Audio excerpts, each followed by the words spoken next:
Hello.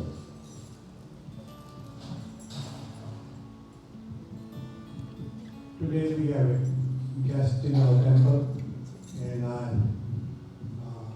I'm glad they are here, and they are going to give us 1 hour's speak on Hinduism, and I will let B.J. Dikshit explain anything, introduce them. And before that, I'd like to present them flower bouquet and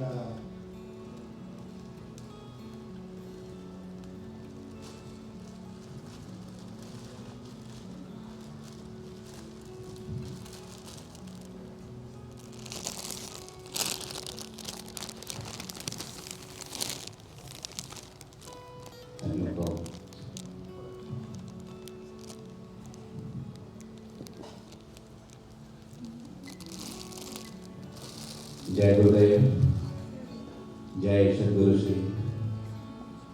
मैं विजय दीक्षित आप सभी भक्तजनों का हार्दिक स्वागत कर रहा हूँ। हमारा सौभाग्य आज बाबा जय गुरुदेव के शिष्य सद्गुरु श्री हमारे साथ हैं और पावर ऑफ स्पिरिचुअलिटी या अध्यात्म के प्रभाव के विषय में सत्संग करेंगे। यह बनारस श्री शंभू भोलेनाथ श्री काशी विश्वनाथ के स्थान से आते हैं। अब गुरु जी अपनी कर्मभूमि नवी मुंबई में रहते हैं। सद्गुरु जी अपने गुरु बाबा जय गुरुदेव के मार्गदर्शन का पालन करते हुए भारत में हर साल साकेत महायज्ञ करते हैं।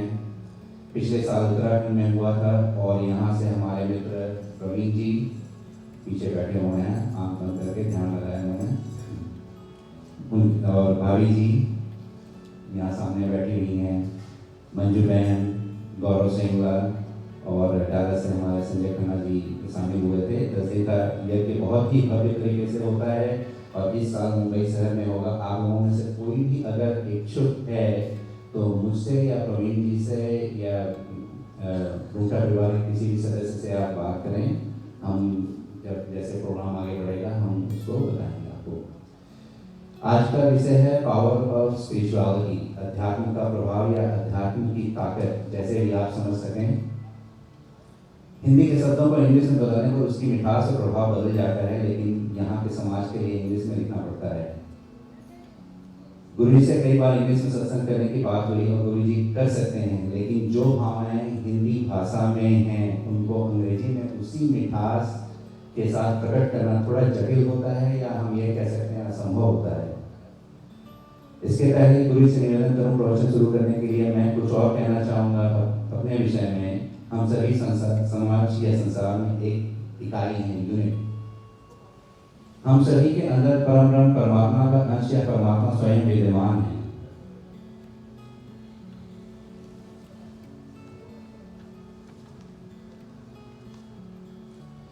गुरु जी अपने संगत में आए हर व्यक्ति या भक्तों को अपने अंदर के परमात्मा को समझने और जागृत करने का बहुत ही साधारण तरीके से मार्गदर्शन करते हैं। गुरु जी के मार्गदर्शन का लक्ष्य होता है हम अपने जीवन के अस्तित्व को समझें, आध्यात्म को अपनाएं और अपने जीवन को शांतिमय और सफल बनाएं। जब हम शांतिमय हो जाएंगे तो हमारे पास का वातावरण अपने आप बदलना शुरू हो जाएगा।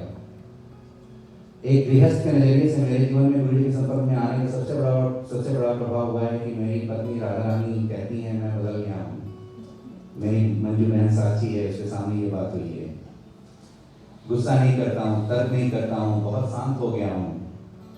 औरतें गृह लक्ष्मी होती हैं, परिवार का केंद्र होती हैं, माता, बहन, पत्नी, बेटी के स्वरूप में हमारे जीवन को पूर्ण करती हैं। कुछ विषम स्वास्थ्य की वजह से मेरी पत्नी राधा रानी नहीं आ पाई हैं आज, लेकिन आप जब भी उनसे मिलने पूछ सकते हैं। अंग्रेजी में कहते हैं हैप्पी वाइफ हैप्पी लाइफ, और मैं बहुत ही हैप्पी हूँ, खासकर जब से गुरु जी के संपर्क में आए हैं। अगर मेरी जीवन में वाकई ऐसा कोई बदलाव आया है तो उसका श्रेय मैं गुरु जी को देता हूँ, और मैं गुरु जी जो मार्गदर्शन करते हैं, समझाते हैं, उसको अपने जीवन में पालन करने की कोशिश करता हूँ। मैं इसलिए कह रहा हूँ कि आध्यात्म का प्रभाव हमारे जीवन में बहुत ही विलक्षण होता है और आज का विषय यही है। आप लोगों में से जो भी गुरु जी के संपर्क में रहना चाहते हैं, मुझसे या मानव कैमरे के पीछे बैठा हुआ है, मानव से संपर्क कर सकते हैं। हम आपका नाम, फोन नंबर, ईमेल लिस्ट में डाल देंगे हम लोग बहुत मैसेज पोस्ट नहीं करते, इसलिए घबराइए मत कि आपको जो है एक और ग्रुप मैसेज हर दिन पढ़ना पड़ेगा। जैसे जो है जब गुरु जी आते हैं तो हम उसमें मैसेज वगैरह डालते हैं, जब कोई गुरु जी सत्संग करते हैं तो वो हम डालते हैं ग्रुप में, इससे ज़्यादा उसमें कुछ नहीं होता है। तो आप अपना नाम ईमेल दे सकते हैं हमें। मनीष नहीं चाहता है कि मैं कहूँ, लेकिन मैं कहूँगा क्योंकि मेरे माँ बाप सिखाए कि जब भी मंदिर में जाओ तो कुछ दान दक्षिणा दो, किसी गुरु साधु सन्यासी से मिलो तो कुछ जो है देकर आओ, दे, क्योंकि बहुत कुछ मिलता है उनसे। जो दे सकते हो थोड़ा बहुत देकर आया करो। तो उस परंपरा का पालन करते हुए गुरु जी की सेवा में आपको अगर कुछ भी समर्पित करना है तो मेरे पास खाली लिफाफे हैं, मैं अभी सामने रख दूंगा। उन पर आप अपना नाम लिखकर जो भी डालना है कैश में आप उसमें डालकर गुरु जी के चरणों में समर्पित कर सकते हैं। मंदिर की मंडी में दान डालना मत भूलिए, क्योंकि मंदिर चलता रहेगा तभी जब मंदिर में बैठकर ये सत्संग संभव होगा। अब मैं गुरु से निवेदन करता हूँ कि हमारा मार्गदर्शन करें। जय गुरुदेव, जय सतगुरु श्री दयाल।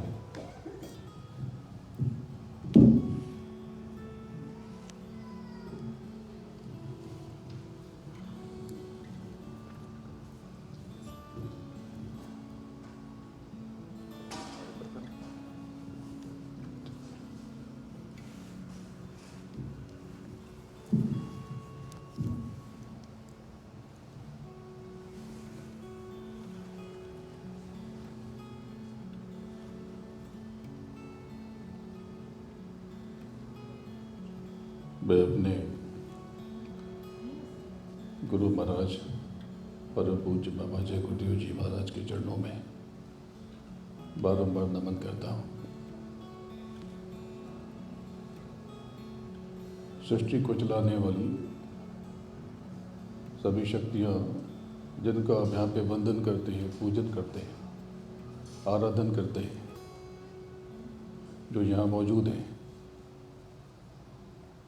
हर जगह है, उनको भी नमन करता हूँ और आप सबको प्रणाम करता हूँ।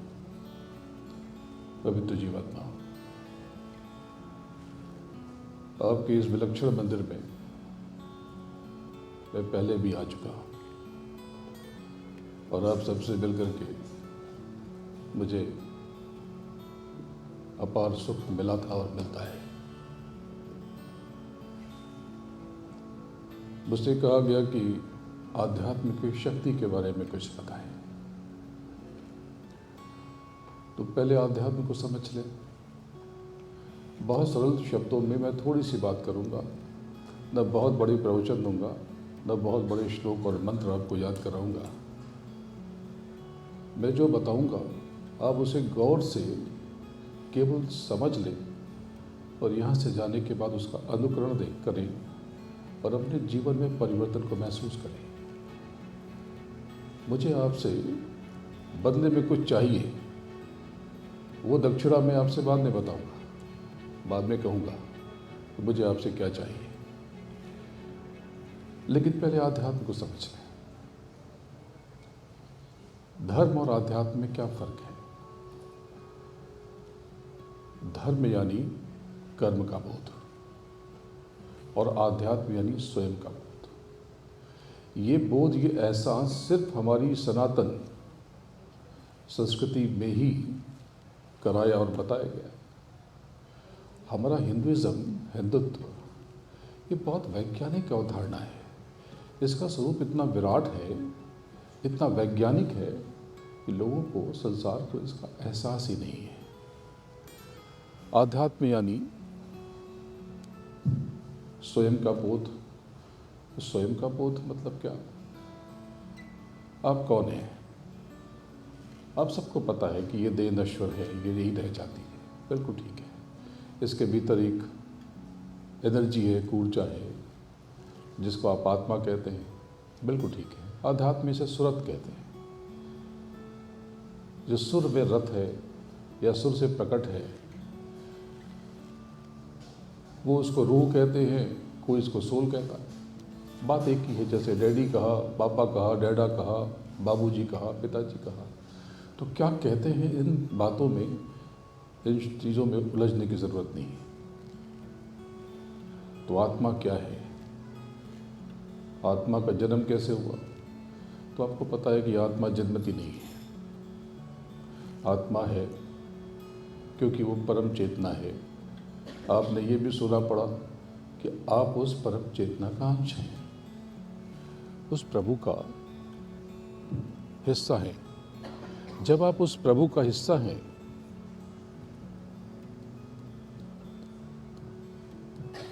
जब आप उस प्रभु का हिस्सा हैं, उस मालिक का अंश हैं, तो छोटे मोटे प्रभु तो आप भी हो गए। फिर आप इतने परेशान क्यों हैं, इतने बेचैन क्यों हैं, इतने दुखी क्यों हैं? आप इतने उलझन में क्यों हैं, इतने कष्ट में क्यों हैं? तो कष्ट में इसलिए है कि आपको अपना परिचय ही नहीं है। इसको यूँ समझे, मैंने पिछली बार भी थोड़ा सा बताया था, आज जरा इसका विस्तार बताता हूँ।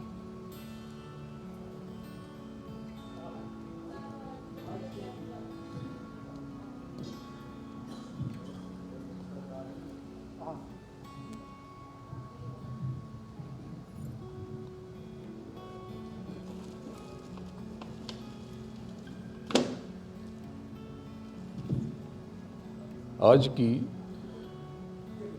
इन बातों को सुनकर के आपके जीवन में बहुत बड़ा परिवर्तन आने वाला है। अगर आपने मेरी इन बातों को सहेज लिया, समेट लिया और मेरे आशय को समझ लिया, तो आपके जीवन में बहुत बड़ा बदलाव हो जाएगा।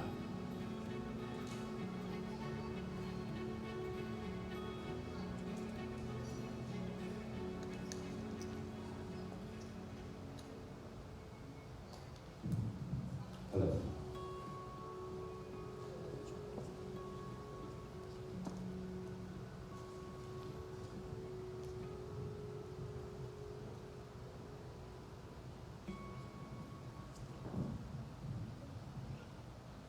I can put one more if you want.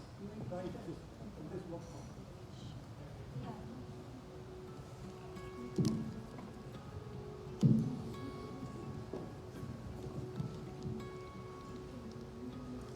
सच्ची बात तो ये है कि न तो आप स्वयं को जानते हैं, न आप प्रभु को पहचानते। आपका भगवान से, प्रभु से, परमात्मा से क्या परिचय है?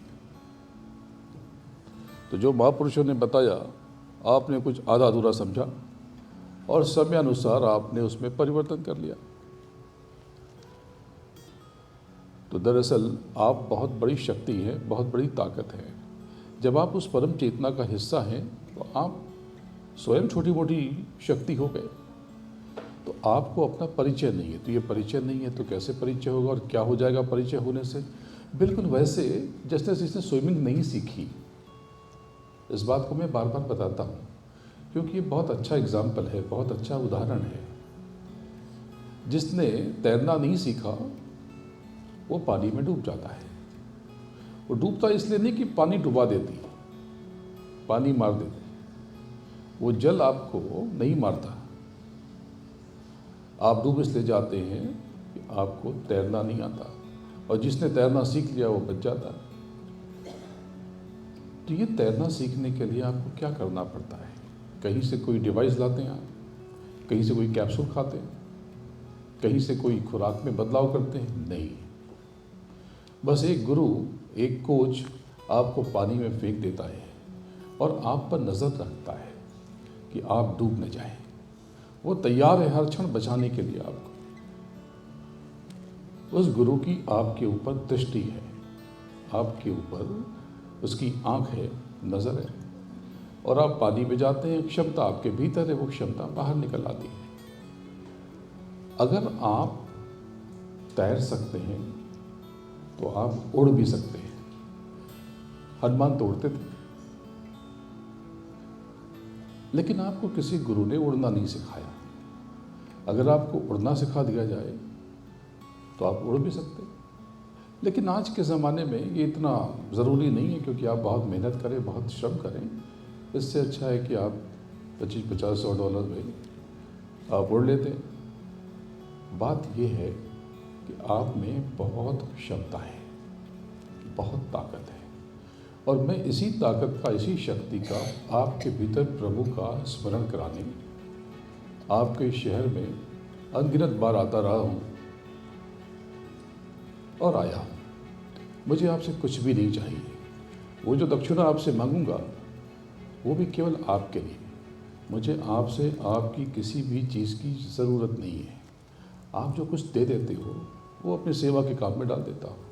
मुझे व्यक्तिगत रूप से आपसे कुछ भी नहीं चाहिए, बल्कि मेरे पास जो है उसमें से भी आप कुछ लेना चाहते हो तो मैं आपको देने को तैयार हूँ। आपको ये मेरी लाठी चाहिए, मेरे कपड़े चाहिए या मेरे सामान चाहिए तो मैं तो वो भी दे सकता। तो कुल मिला करके यहाँ पर ये कोई मकसद नहीं है, ये कुछ लेने आए हैं, कोई डोनेशन इकट्ठा करने आए हैं। मुझे कुछ भी नहीं चाहिए। यहाँ पर ये बात तय हो गई।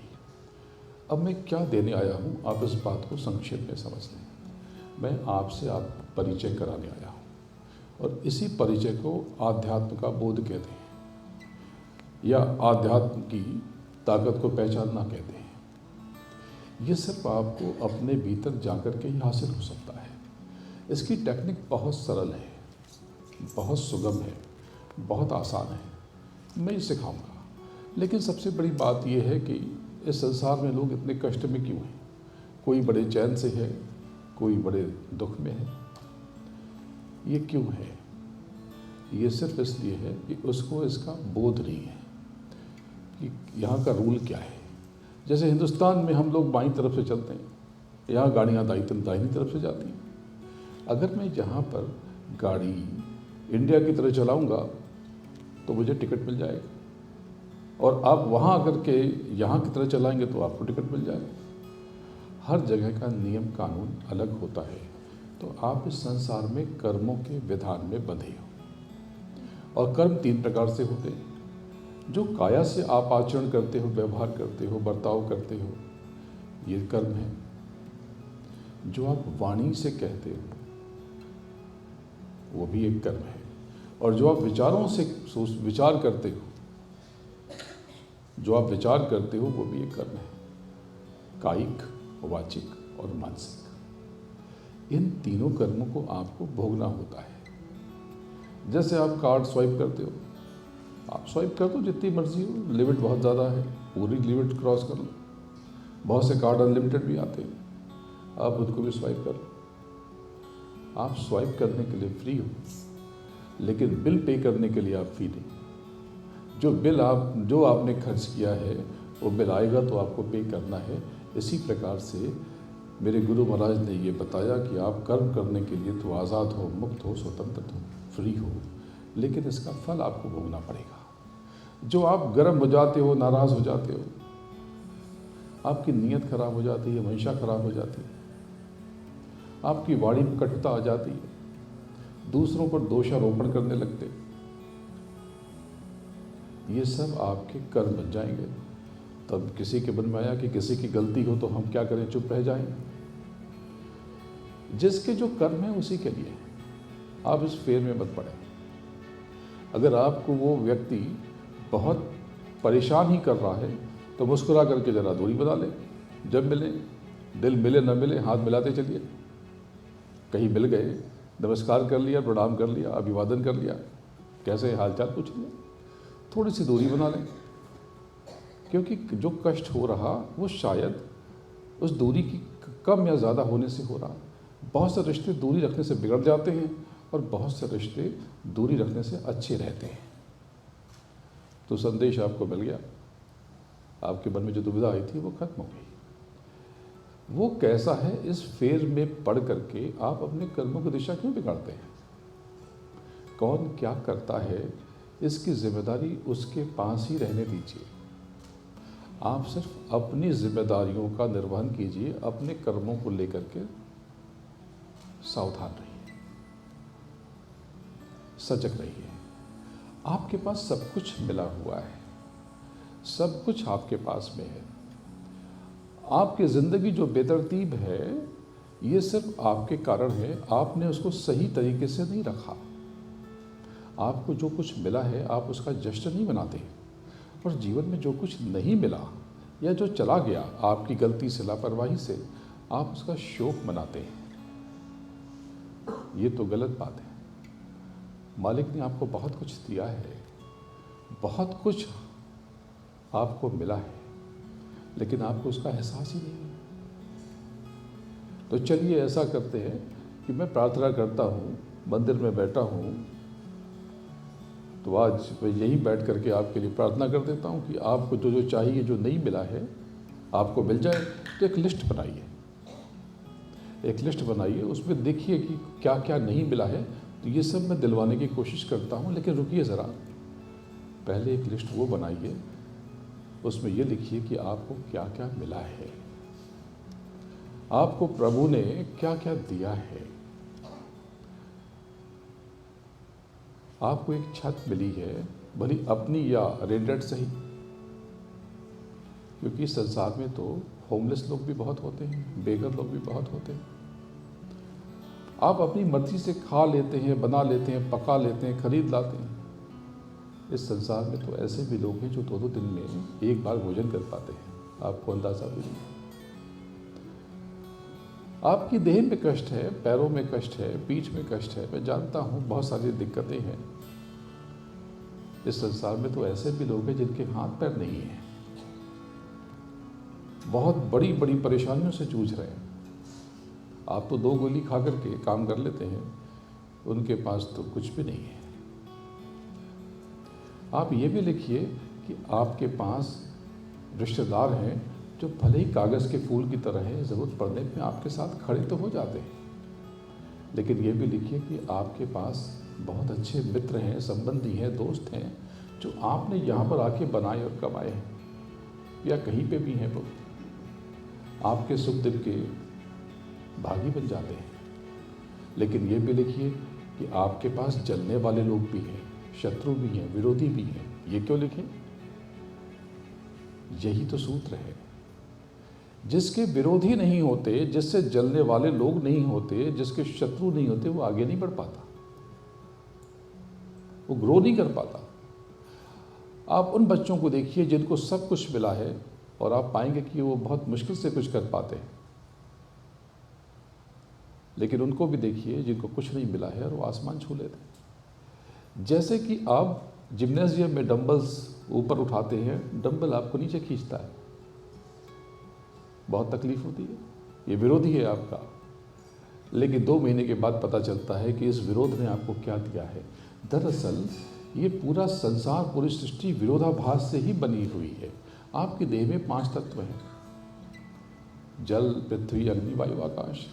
जल है तो अग्नि है, जल है तो वायु है, अग्नि है तो वायु है, अग्नि है तो जल है, धरती है तो आकाश है। ये अधिकतर तत्व तो आपस में एक दूसरे के विरोधी हुए,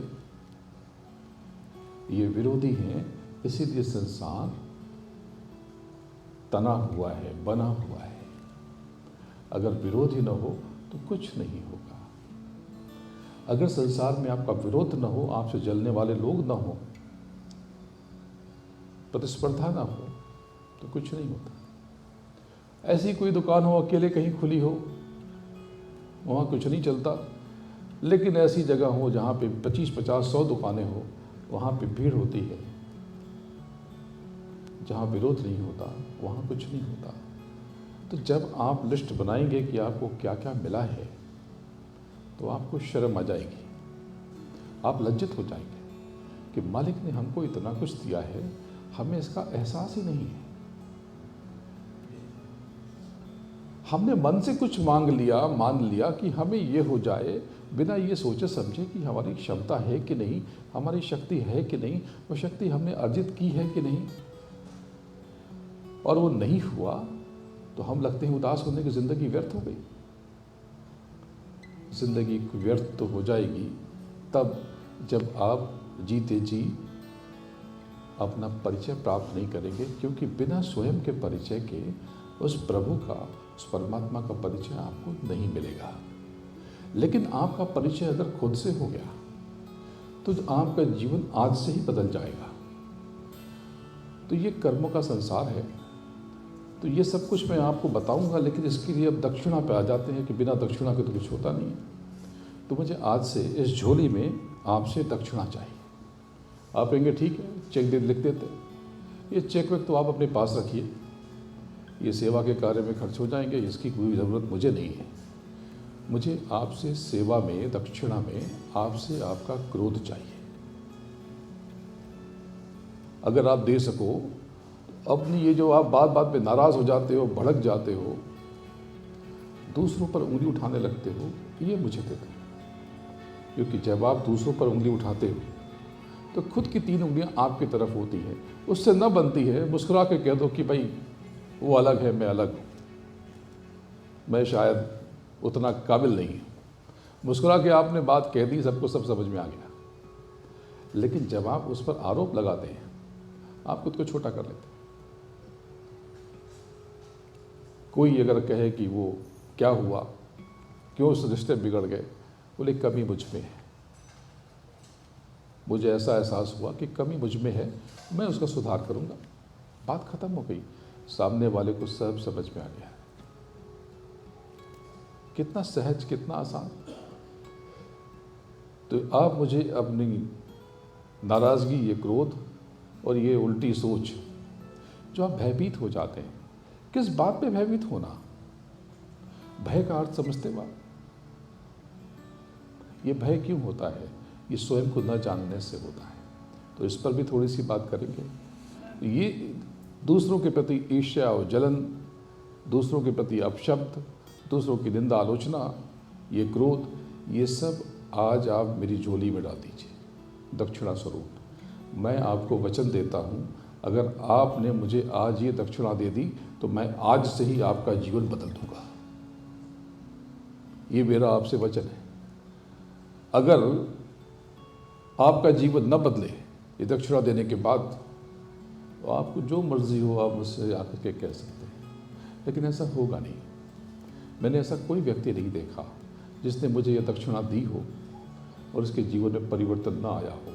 जीवन पूरा परिवर्तित हो जाएगा। किसी पे भड़कने का, गर्म होने का आशय है क्या? मिलेगा क्या? ये सिर्फ आप अपनी कमजोरी जाहिर करेंगे। और किसी से कोई मनमुटाव हो गया और मिल गए और लगता है कि उसको भी एहसास हो रहा है, कोई बड़ा बन जाए, बोले कि भाई आपने जो कुछ हमारे बीच में अगर कुछ हुआ है और मेरी तरफ से आपको दिक्कत हुई है तो मैं उसके लिए क्षमा चाहता हूँ, बात खत्म।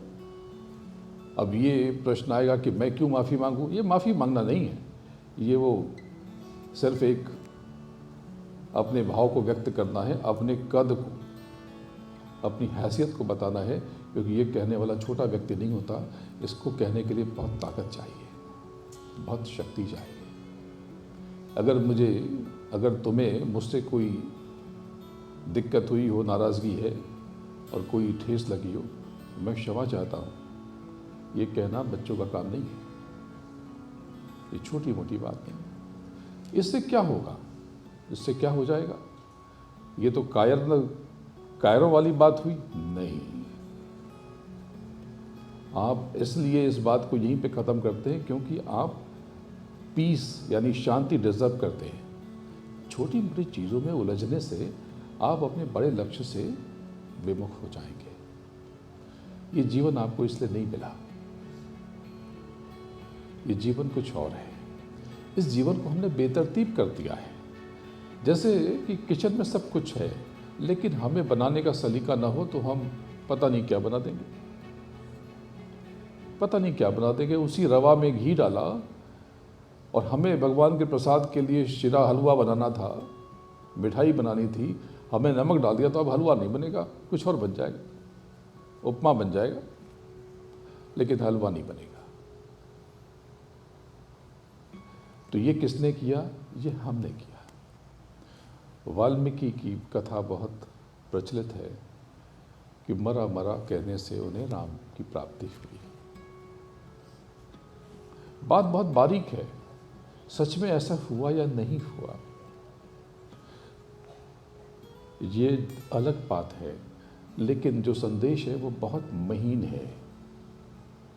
ये मरा क्या है? मरा आपका भय है, मरा आपकी मृत्यु है। जब आप नियमित रूप से अपनी इस देह के मिटने का ध्यान करते हैं और विचार करते रहते हैं तब आपके भीतर राम का प्राकट्य हो जाता है। राम यानी उस परम चेतना का बोध।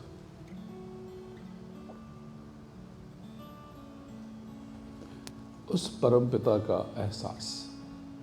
लेकिन नियमित रूप से ध्यान हो, कभी कभी ध्यान किया तो गड़बड़ हो जाएगी। एक बार मरा और दूसरे में गैप हो गया, मरा, उसके बाद गैप हो गया, मरा, तो वो राम नहीं बनेगा।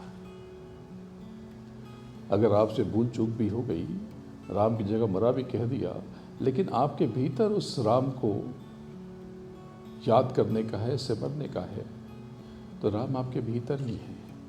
दशरथ कौन है? दशरथ तो राजा दशरथ की बात मैं नहीं कर रहा, हम सब दशरथ हैं। दशरथ यानी 10 इंद्रियों का रथी, 5 ज्ञानेंद्रियों का, 5 कर्मेंद्रियों का रथी, यानी मानव यानी मनुष्य। हम सब के पुत्र, यानी हम सब के भीतर ही वो परम चेतना है जिसको राम कहते हैं। वो राम हमारे भीतर है, हमारे अंदर है। तो क्या ये यहाँ पर ये राम नहीं? ये तो विलक्षण व्यवस्था है।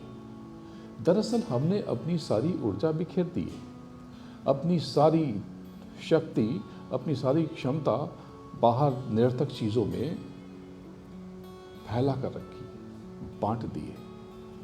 अब हम चिंदी हो गए।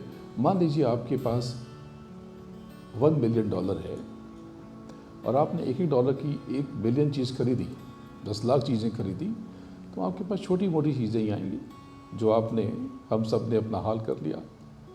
लेकिन अगर हमने उस शक्ति को बचा कर रखा और कोई एक चीज़ खरीदी तो कोई बहुत बड़ी चीज़ आएगी। तो हम मंदिर में आते हैं और क्या करते हैं? उस प्रभु के चरणों में शीश नवाते हैं और उसकी आंखों में निहारते हैं, उसकी प्रतिमा में उनका दर्शन करके एक ऊर्जा लेकर जाते हैं। वो ऊर्जा आपकी ही है और ये जो आपकी ऊर्जा है ये भी उस परम चेतना की ही है, क्योंकि आप उसके, वो आपका। ये जो हमारे यहाँ पर ये मंदिर की व्यवस्था है, ये बहुत बड़ी व्यवस्था है। मंदिर चलता रहे तो आपके आत्मबोध की गुंजाइश होती है। मंदिर ही ना हो तो आपके भीतर जागरण होगा कैसे? प्रभु मंदिर में रहता है, पर इस मंदिर के साथ वो मंदिर यानी मन के अंदर आपके भी भीतर रहता है। आप जब भी मंदिर में आए, आंख बंद कर बैठ जाएं और अपने भीतर उस परम चेतना का स्मरण करें, सुमिरन करें, उसे याद करें और अपने भीतर उसके स्पंदन को महसूस करें। सहज रहें, सरल रहें। कर्मों का संसार है, आपको बहुत कुछ मिला है लेकिन बहुत कुछ नहीं मिला। ये बहुत कुछ कैसे मिला? जो आपने बीज डाल दिए। इसलिए अपने कर्मों को लेकर सजग रहें। आप जो कुछ भी अर्न करते हैं, कमाते हैं, जो भी आपकी आमदनी है, उसका एक छोटा सा हिस्सा परमार्थ में ज़रूर अर्पित करते रहें और उसका एक छोटा और हिस्सा चुपचाप खामोशी से दूसरों की मदद में करते रहें। अपनी दक्षिणा, अपनी सेवा, अपनी मदद कभी भी साझा न करें, उसकी चर्चा भी न करें कि हम तो ये करते रहते हैं, डोनेशन देते रहते हैं। अगर आपने ये कह दिया तो खर्च हो गया। लोगों ने कहा वाह कितने अच्छे इंसान हैं, कितना बढ़िया काम करते हैं, जय जयकार हो गई ना, खर्च हो गया। तो बात ऐसी है कि आज मैं आपको बहुत कुछ देने के लिए आया हूँ, बहुत कुछ बताने आया हूँ। ये आत्मबोध होगा कैसे? प्रभु की प्राप्ति कैसे होगी? मरने पर तो भगवान मिल ही जाएगा। हमने बहुत पूजा अर्चना की। एक बात आप समझ लीजिए कि अगर प्रभु की प्राप्ति होगी, भगवान मिलेगा, तो जीते जी ही मिलेगा। मरने के बाद आपको कुछ भी नहीं मिलेगा। मरने के बाद आपको कुछ भी नहीं मिलने वाला। मरने के बाद सिर्फ उस कर्म का जो आपने इस जीवन भर किया है उसका भोग भोगना है, वो भी कई गुना, हजारों, लाखों, करोड़ों गुना। उसकी गिनती नहीं है। उसकी तासीर कैसी है, कब किसी ने आपने कब किसी को दुख दिया और दुख कितने गुना हो गया। कब आपने कब किसी को सुख दिया और सुख कितने गुना हो गया।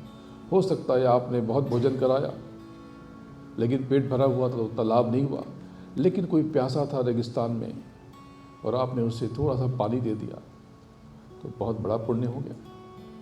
ये पाप और पुण्य, ये डेबिट और क्रेडिट। आप अपना डेबिट कार्ड यानी बैंक में पैसा है, आपने स्वाइप किया तो जो खाते में है वो आपने इस्तेमाल कर लिया,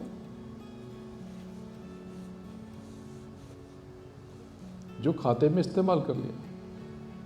और आपके पास अकाउंट नहीं, आपने क्रेडिट कार्ड स्वाइप किया, अब ये बिल आने वाला है, ये कर्म का भोग हो गया, ये आपका पाप बन गया। आपने डिपॉजिट किया, ये पुण्य बन गया।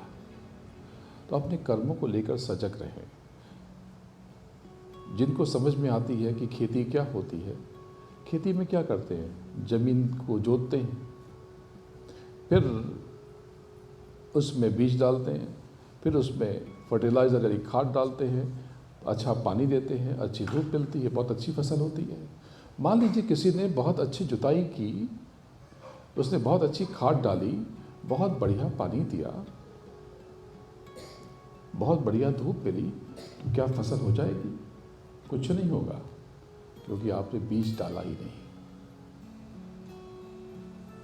बीजारोपण बहुत ज़रूरी है, बीज डालना बहुत आवश्यक है। तो जल्दी से पहले मैं आत्मबोध की बात बता दूं, क्योंकि समय लिमिटेड है, बताना बहुत कुछ है। प्रभु की प्राप्ति हो सकती है, ये जीते जी होगी। आप मंदिर में आते हैं, अपने भीतर आपको जा कर के आप यहाँ बैठ जाएं, इतनी अच्छी व्यवस्था इन लोगों ने की है, आप सब ने मिल के की है। इस जगह का धन्यवाद करें, उस प्रभु को धन्यवाद करें, यहाँ की व्यवस्था को धन्यवाद करें और अपने भीतर बैठे और 3 चीज़ों को आप समझ लें, ये आत्मबोध की टेक्निक का हिस्सा है। सिमरन, सिमरन यानी स्मरण। अच्छा, कैसे करते हैं? माला लगी करते हैं? हाँ, तो माला अच्छा तो जाप करना है? नहीं, जाप और सिमरन में फ़र्क है। क्या फ़र्क है? एक ही नाम है, उस नाम को जब आप बाहर वो ध्वनि प्रस्फुटित होती है तो जाप बन जाती है, और जब अंतर में आती है, अपने भीतर रहती है, तो सिमरन बन जाती है। सिमरन यानी स्मरण यानी पुकारना। जैसे माँ बेटे को अंतर में पुकारती है, याद करती है, कोई अपने प्रेमी को याद करता है, इसी प्रकार से उस मालिक को, उस प्रभु को अपने भीतर पुकारना। तो बात तो एक ही है, फ़र्क बता देता हूँ। जो चीज़ बाहर जाती है वो आपके बाहर की व्यवस्था को निर्मित करती है। जो जाप किया जाता है वही नाम है, नाम एक ही है, प्रभु का नाम एक ही है, लेकिन जब वो जीभ से प्रस्फुटित होकर फुसफुसा कर बाहर निकलता है, आपका औरा बनाता है, आपके आभा मंडल का निर्माण करता है बहुत काम का, आपके व्यक्तित्व का निर्माण करता है, बाहर की परेशानियों को कम करता है। इसीलिए तो हम लोगों ने गुड मॉर्निंग गुड इवनिंग की जगह पे हमारी संस्कृति ने प्रभु के नाम का स्मरण किया। जय राम जी की, जय सिया राम, जय श्री कृष्ण, जय जिनेन्द्र, जय गजानन। हमने ये पहले से ही व्यवस्था में बांध ली कि बाहर की व्यवस्था चलती रहे, बाहर ये जय जय होता रहे, लेकिन अंतर में जब आप किया तो अंतर में ये आपके आत्मबोध का कारक बनता है। आपके भीतर की मिट्टी को, जो कड़ी हो गई, जो बंजर हो चुकी है, उसको गीली करता है। इसके बाद दूसरी टेक्निक है ध्यान। तो पहले सिमरन में तो क्या नाम लेना, कैसे पुकारना, आप कोई भी नाम ले सकते हैं, लेकिन आध्यात्म में जो नाम का दान दिया जाता है वो गुरु देता है। लेकिन आप एक यहाँ पर मेरे गुरु महाराज ने जो नाम जगाया है बड़ा विलक्षण है, वो जय गुरुदेव। बहुत से पंथों में इस नाम को इस्तेमाल करते हैं। इस नाम में बहुत शक्ति है, इसमें जय है, जय यानी विजय। पूरी की पूरी कायनात में आपकी विजय छुपी हुई। गुरु यानी सारी की सारी संपदा। गुरु क्या है? इस धरती पे आप चलायमान है, विद्यमान है, ग्रेविटी से ग्रेविटेशनल फोर्स है।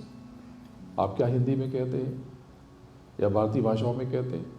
हम कहते हैं गुरुत्व शक्ति, यानी गुरु की शक्ति। गुरुत्वाकर्षण यानी गुरु का आकर्षण। जिंदगी भर हमने कहा, लेकिन हमने गुरु की कीमत समझी ही नहीं। गुरु बहुत बड़ी ऊर्जा है। ये धरती के गुरु बिना उस गुरु की मर्जी के नहीं हो सकते। जैसे आप ये समझें कि आपके घर में स्विच लगा हुआ है, आपको लगता है इसमें से आप पावर ले रहे हैं, लेकिन उस पावर हाउस से इसमें पावर दो तो ये बेकार है, ये बेकार। तो जय गुरुदेव, तो कैसे जय गुरुदेव करें? जीभ न हिलने पाए, मन में करे ये सिमरन, और जीभ हिली तो ये जाप।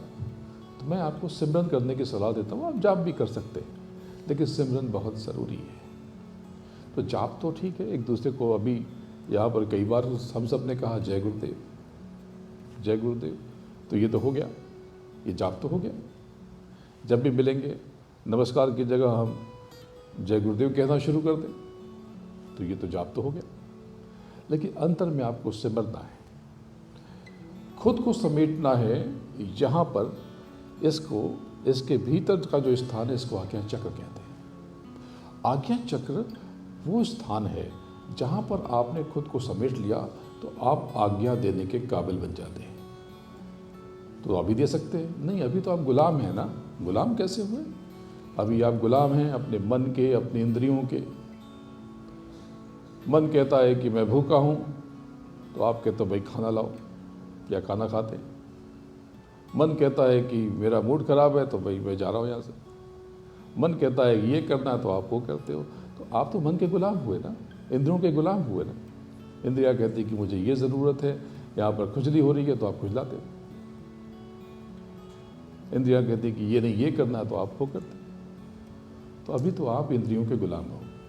लेकिन जब आप आज्ञा चक्र पर आते हो तो आप मालिक बन जाते हो। तब आपका मन, आपकी इंद्रियां आपके नियंत्रण में आ जाती हैं। ये अभ्यास बहुत सरल है, ये आप कहीं भी कर सकते हो, अपने बैकयार्ड पे, अपने लिविंग एरिया में, अपने बेडरूम में, कहीं पर जहाँ मर्जी, अपने ऑफिस में, लाइब्रेरी में, जहाँ मर्जी हो, जहाँ जगह मिल जाए आप वहाँ बैठ के कर सकते हो। सिमर लिया, याद कर लिया। माला है तो अच्छा है, माला नहीं तो भी सिमरन हो सकता है, पर माला होती है तो मालिक याद आता है। नहीं तो डिसिप्लिन नहीं रहती, 20-25 बार बोलोगे और छूट जाएगा। माला होती है तो पूरी माला घूम जाती है।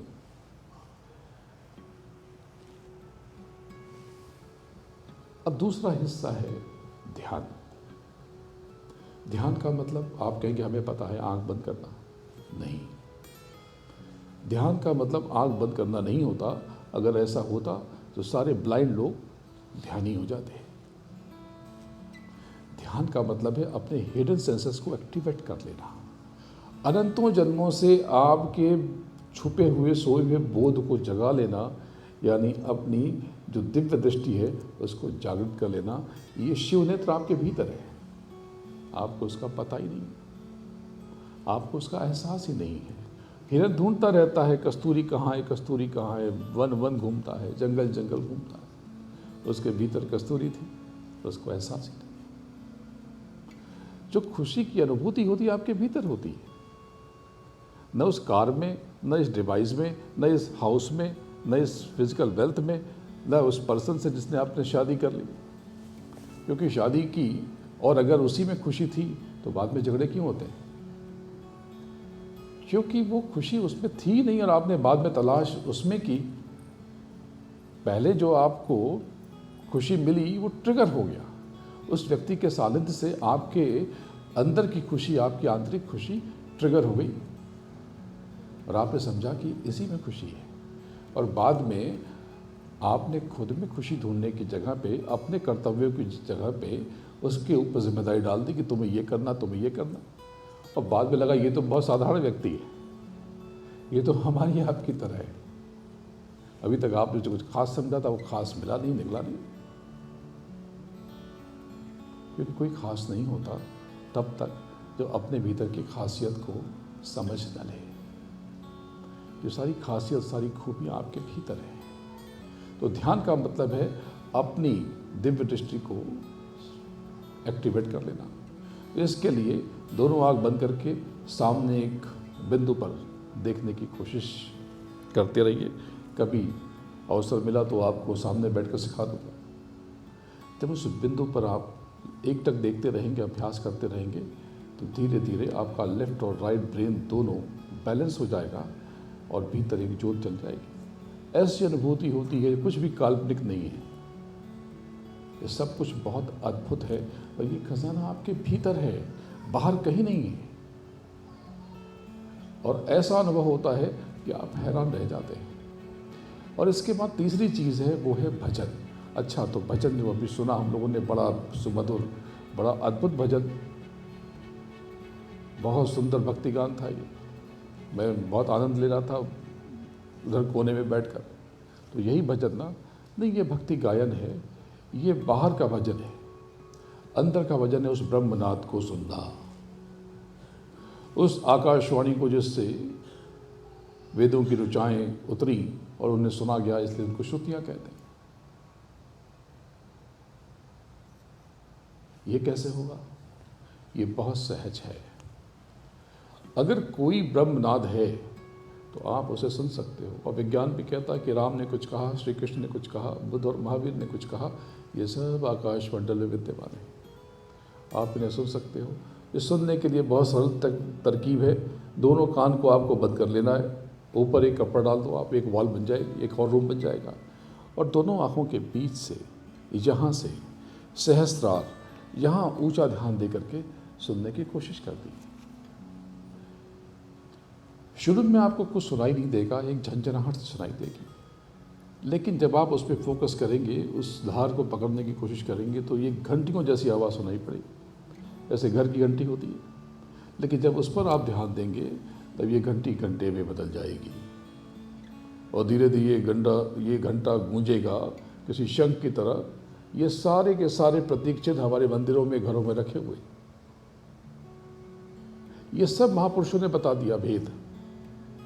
ये घर में रखने के लिए नहीं था, ये भीतर की ब्रह्मनाद को, उस आकाशवाणी को पकड़ने के लिए था, जिसको शब्द कहते हैं।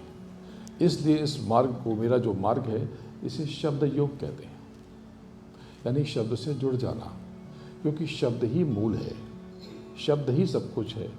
हर धर्म में यही कहा गया, यहाँ तक कि बाइबल में भी लिखा गया कि in the beginning there was word, word was with God and word was God. सब कुछ शब्द है। जब उस शब्द को पकड़ोगे तब आपको पता चलेगा, तब आपको मालूम पड़ेगा कि आध्यात्म की ताकत कितनी है। मैं इस पे तो कई घंटे बोल सकता हूँ और बड़े आनंद के साथ, आप एक मिनट भी इधर उधर नहीं होंगे, इतना कुछ बताने के लिए है। लेकिन समय का मुझे अंदाज़ा है, समय का मुझे एहसास है। थोड़ी सी बात आपको और बताना चाहता हूँ। मैं कुछ नहीं हूँ, मैं तो गुरु नहीं हूँ, सब कुछ है मेरे गुरु महाराज हैं, परम पूज्य बाबा जय गुरुदेव जी महाराज, सब कुछ यही है। मैं तो इनके चरणों की धूल हूँ, इनके चरणों की रज हूँ और आप सबका सेवक हूँ। मैं क्या करने आता हूँ इस ह्यूस्टन में इतनी गर्मी में?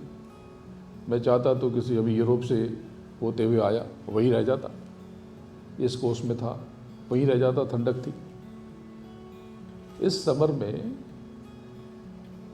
90, 95 और 100, कल 100, 105 टेम्परेचर था, फील्स लाइक 100 से ऊपर का एहसास हो रहा था। मैं यहाँ पे क्यों? मैं केवल आपके बीच इस दीप को जलाने के लिए हूँ, जिसको आत्मबोध कहते हैं, आध्यात्म का बोध कहते हैं। यही सनातन संस्कृति है। अगर आपने इसको जान लिया, पहचान लिया, तो मेरा विश्वास कीजिए आपका जीवन बदल जाएगा।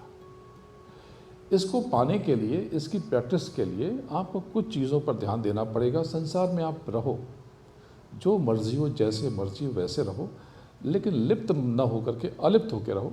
जो होता है उससे होने दो।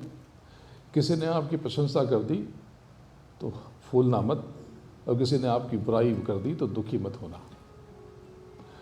विचारों को लेकर सजग रहो। ये विचार जो बाहर से आ रहे ये आपके चित्त में अंकित न होने पाए, नहीं तो ये आपको नेगेटिव बना देंगे या आपको अहंकार दे देंगे। आप बहुत समझदारी से इस संसार में जीने का अभ्यास करना। आपकी प्रशंसा हो जाए बहुत अच्छी बात है, बुराई हो जाए कोई दिक्कत नहीं है, लेकिन बुराई हो जाए तो एक चीज़ का ध्यान रखना, वो जो हमारी बुराई की जा रही है वो सच्ची है झूठी है।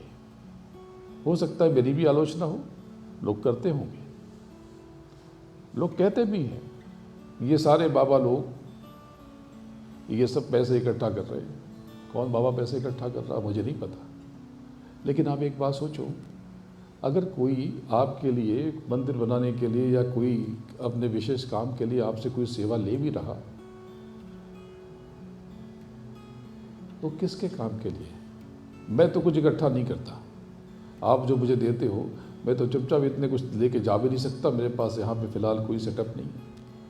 लेकिन मैंने तो आपसे कुछ मांगा नहीं, न मेरी मांगने की इच्छा है। लेकिन दूसरों के लिए भी यही कहता हूँ कि आप उनके बारे में सोचो, जिसने फ़कीरी बाना पहन लिया वो तो कोई काम भी नहीं कर सकता। वो गेरुआ पहन करके कौन सा काम करेगा? किस दफ्तर में काम करेगा? किस दुकान पे काम करेगा? आपके लिए जी रहा है वो, और उसको आप गलत समझते। सामने है वो, उसे लोग बुरा कहते हैं, और जिसको देखा ही नहीं उसको खुदा कहते हैं। इस खुदा का, उस प्रभु का, उस मालिक का, उस भगवान का बोध जो कराएगा वो यही है जो आपके लिए बन बन जंगल जंगल भटक रहा। उसे अपने लिए सुविधा इकट्ठी करनी है तो 2 मिनट का काम है, कुछ भी कार्य व्यापार कर ले। आप भी कर ही रहे हो, अपने सुविधा इकट्ठी कर रहे हो। तो बात को समझो, किसी को गलत मत समझना, लेकिन कोई गलत होते भी होंगे तो अपने कर्मों को वो जाने, हम इस फेर में क्यों पड़े?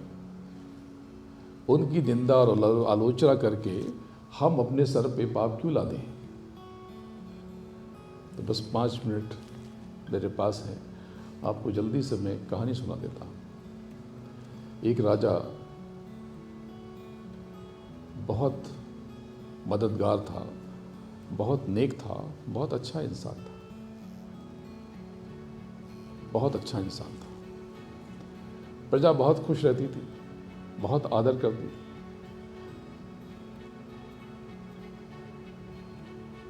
एक बार की बात है कि राजा घूम रहा था, हालचाल दे रहा था। तब राजवैद्य आए और उन्होंने कहा कि राजन, ये एक नई रिसर्च आई है, नया शोध आया है। बोले क्या?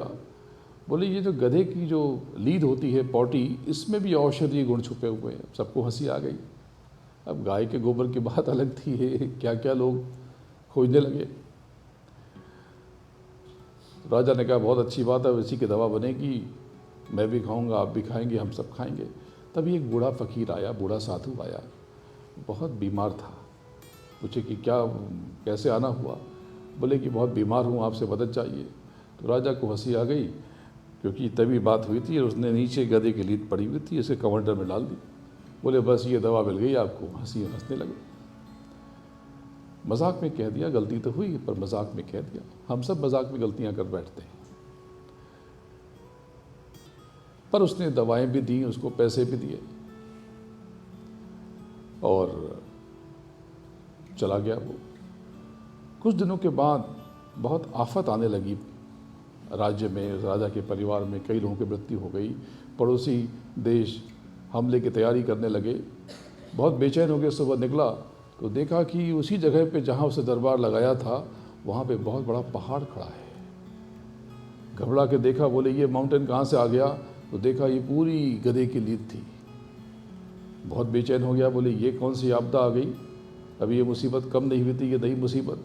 वहीं पर पास में कुटिया थी, वहाँ देखा तो वही साधु बैठा था। बोले महाराज ये क्या है? बोले गधे की लीद। बोले ये तो मैं जानता हूँ, ये आई कहाँ से? बोले तुम्हारी ही है। उसको सब याद आ गया। उसने कहा वो तो एक चुटकी थी। बोले बस यही कर्म का फल है, चुटकी का पहाड़।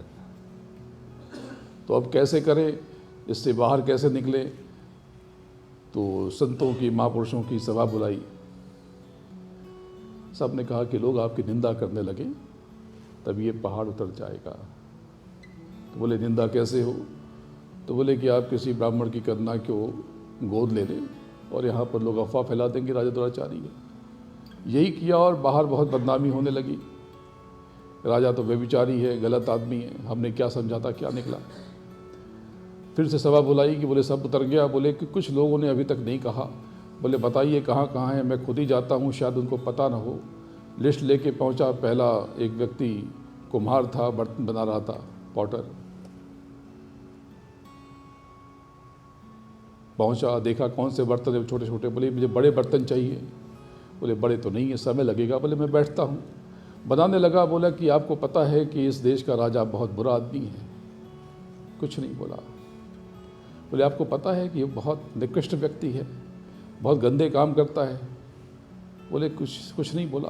बोले कुछ तो बोलिए, उसने ऐसा ऐसा कर्म कर दिया, आप कुछ नहीं बोल रहे। बोले मैं तो अनपढ़ आदमी हूँ, मैं क्या जानूँ, मैं तो अनपढ़ हूँ, मैं तो गरीब आदमी हूँ, मुझे क्या पता। बोले कुछ तो बताइए कि उसने अच्छा किया या बुरा किया। उस कुम्हार ने ज़ोर से उस चाक को घुमाया। वो पहुंचा हुआ संत था। उसने कहा कि अच्छा किया या बुरा किया राजन, ये तो तुम जानो, लेकिन तुम्हें अपने हिस्से की लीद तो खानी पड़ेगी। इसलिए किसी की भी निंदा करने से पहले 100 बार सोचिए। अपने कर्मों की जिम्मेदारी लीजिए। सहज रहिए, सरल रहिए। अपने कर्मों को इतना उत्कृष्ट बनाइए कि सब कुछ मिल जाए। भाई पैसा कहाँ से आएगा? मनी कोई कमोडिटी तो है नहीं कि कोई सुपरमार्केट से जाके ले आए। तो पैसा कहाँ से आता है? पैसा आता है, money is a by product, यानी किसी कर्म का प्रतिफल है। अपने कर्मों में इतना सुधार कीजिए, इतना उन्नत बनाइए, इतना अनोखा बनाइए कि आप अपने शहर में, अपने प्रदेश में, अपने देश में अनोखे हो जाएं, आपका नाम हो जाए। और नाम होगा कैसे? दूसरों का सम्मान करके। दूसरों का अपमान करने वाला कभी नाम नहीं हो सकता। किसी ने आपका अपमान कर दिया, उस घूंट को पी जाइए, आँख बंद करके प्रार्थना कीजिए कि प्रभु इसको माफ़ कर, क्योंकि ये नहीं जानता कि ये क्या कर रहा। अपने कर्मों की दिशा ठीक रखिए, अपने कर्मों पर ध्यान दीजिए, लोगों की सहायता कीजिए। ये इतना सुंदर मंदिर है, ये सब आपके लिए है। इसकी व्यवस्था में शरीक होइए, इनकी सहायता कीजिए, इनकी मदद कीजिए। ये कोई अपने लिए कुछ नहीं कर रहे, ये सब आपके लिए है। ये बाहरी व्यवस्थाएं आपको बाहर से ठीक बनाने के लिए, और ये मंदिर की व्यवस्थाएं आपके मन को, आपको भीतर से ठीक बनाने के लिए। ये आसान काम नहीं है। ये सनातन संस्कृति की रक्षा कीजिए और अपने भीतर प्रभु का बोध कीजिए। मैं आप सबसे बहुत प्रेम करता हूँ। आपका दर्शन करके बहुत सुख मिला। जो मैंने कहा कि सुमिरन, ध्यान और भजन, मेरे गुरु महाराज ने 2 तकनीक सिखाई, मैंने आपको सिखाया। और आगे अगर आपको सीखना है तो मैं बताता रहूँगा। और मैं तो अभी हूँ 10 दिन, आप जब चाहें मुझसे जुड़ सकते हैं, मिल सकते हैं, मैं तो आपके लिए ही हूँ। और जो अभी इन्होंने बताया कि साकेत महायज्ञ, हर बरस हम इस यज्ञ का आयोजन करते हैं। यज्ञ बहुत अनूठा काम है। यज्ञ है क्या? आहुति क्या है? लोग कुछ साधना या किसी को खुश करना नहीं है। ये आत्माएं इस देह में हैं, ऊपर जो आत्माएं हैं वो एक शरीर में है जो 17 एलिमेंट्स का है, 17 तत्वों का है। 5 ज्ञानेंद्रियाँ, 5 कर्मेंद्रियाँ, 3 गुण और 4 अंतःकरण का पारदर्शी शरीर है, जिनको आप देवी कहते हैं, देवता कहते हैं। इनका वजूद है। आप मेरे पास आइए तो मैं आपको तस्वीरें दिखा दूंगा। यज्ञ में ऐसी स्पष्ट तस्वीरें, या आपके रोए खड़े हो जाएंगे। अभी दिखा दूंगा मैं आपको। इनको अर्पित करना भोजन, तो उनको क्या भोजन नहीं मिलता? नहीं, उनको क्या मिलता है, क्या नहीं मिलता, आपने उनको ऑफर किया, ये आपके कर्म बने। आपने किसी को प्रेम के शब्द ऑफर किए, आपके कर्म बने। आपने किसी को घृणा के शब्द कहे, आपके कर्म बने। अपने कर्मों को लेकर सजग रहिए। अगर आपका कर्मों पर नियंत्रण हो गया तो आपका स्वयं पर नियंत्रण हो जाएगा, और स्वयं पर नियंत्रण हो गया तो आपके भीतर आध्यात्म के बीज प्रस्फुटित होने लगेंगे। आपके भीतर आत्मबोध का दीपक जलने लगेगा और आपको आध्यात्म की शक्ति का या आपकी अपनी शक्ति का एहसास होने लगेगा। मैं अपने गुरु महाराज के चरणों में नमन करता हूँ और यहाँ पर स्थापित शक्तियों को प्रणाम करता हूँ और आप सबका अभिवादन करता हूँ, धन्यवाद देता हूँ। प्रणाम। जय गुरुदेव।